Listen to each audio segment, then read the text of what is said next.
Hello everyone आपण आम channel टिके को स्वागत। तो देखि नंतु एबे आपण माने न्यूज विषय जानी थिबे। तो सेकेंड ईयर टीचर मानकर कौन दाबी अच्छी तो से विषय आमे डिस्कशन करबा। तापर देखंतु न्यूज टी अच्छी जोटा कि दाबी पूरण नहले बड़ धरणर आंदोलन होबा को जाउछि। कारण ये दाबी होउछि आपण माने जानी थिबे भलसे दाबी समस्तंकर पूर्ण होबा पई केते दूर आवश्यक से देखु एकजुट हेले समस्त शिक्षक संघर लीडर जिते सब शिक्षक संघ अच्छी समस्त संघर लीडर मान देखिपार एकाठी होती। तो एकाठी होती डिमांड गुड़िक कौन रही से सब विषय आम डिस्कसन करवा। तो जदि आपण मानक से डिमांडटा जेन्युइन लगुच कमेंट करेंगे, वीडियो टी शेयर करेंगे। आदि भी आग को आंदोलन करागला से निजक सामिल कर निजर हक को छड़े आने। तो डिस्कसन करवा ता पूर्व आप प्रथम थर पर चैनल व्यू कर चैनल को सब्सक्राइब करें बेल आइकन को क्लिक कर दिंतु जो कि नुआ नुआ नोटिफिकेशन वीडियो अपलोड मात्रे पाइपर। देरी नक देखि नवा न्यूज टी कौन अच्छी देखो। ये न्यूज जोटा कि से एकाठी होती एकाठी हबार कारण कौन रोचे सांप्रतिक परिस्थिति को दृष्टि रखी समस्त माध्यमिक शिक्षक मानकर सामूहिक स्वार्थ रक्षापी 29 तारिख दिन अपराह्न माध्यमिक शिक्षक संघर नेतृत्व मान एकाठी निम्नलिखित समस्यार समाधान पर मिलित आंदोलन निमित्त निष्पत्ति नेले।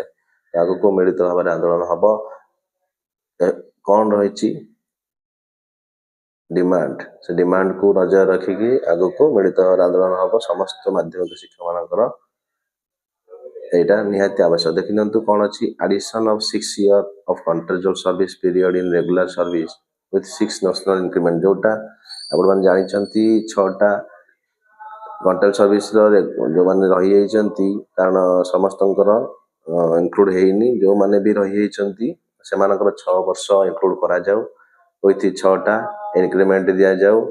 नेक्स्ट आसूची सेकेंड आसूची cadre restructuring of all secondary teacher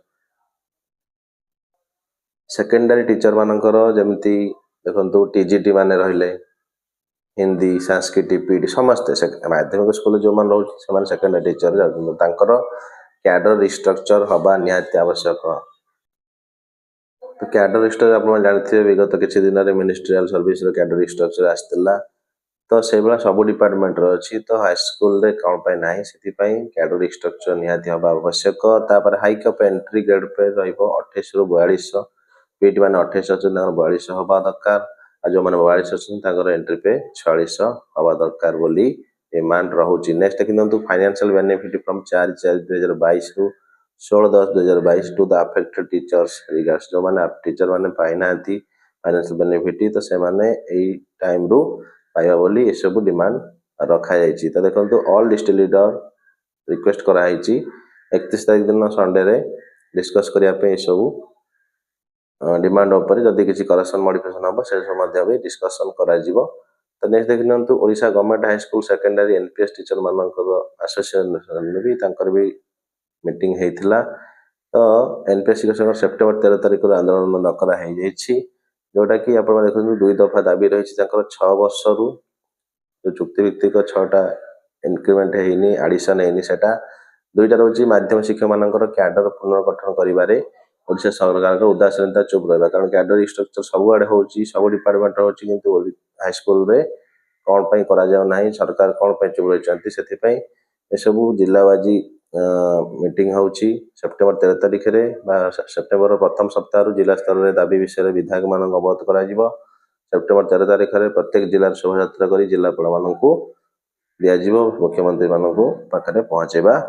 September 13 तारिख रु 21 तारिख पर्यंत सरकार ये 2 दफा दाबी पूरण कर अवहेला जदि करती तेज सेप्टेम्बर 22 रु विधानसभा सम्मुख में अनिर्दिष्ट काल पर्यंत विक्षोभ जारी रही आलोचना होती।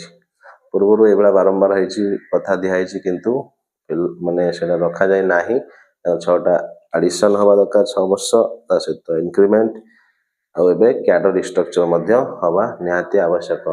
तो न्यूज आपण मैंने वीडियो टी शेयर करूँ जब वीडियो टी भल लगी लाइक करेंगे सब्सक्राइब करेंगे। आज धन्यवाद।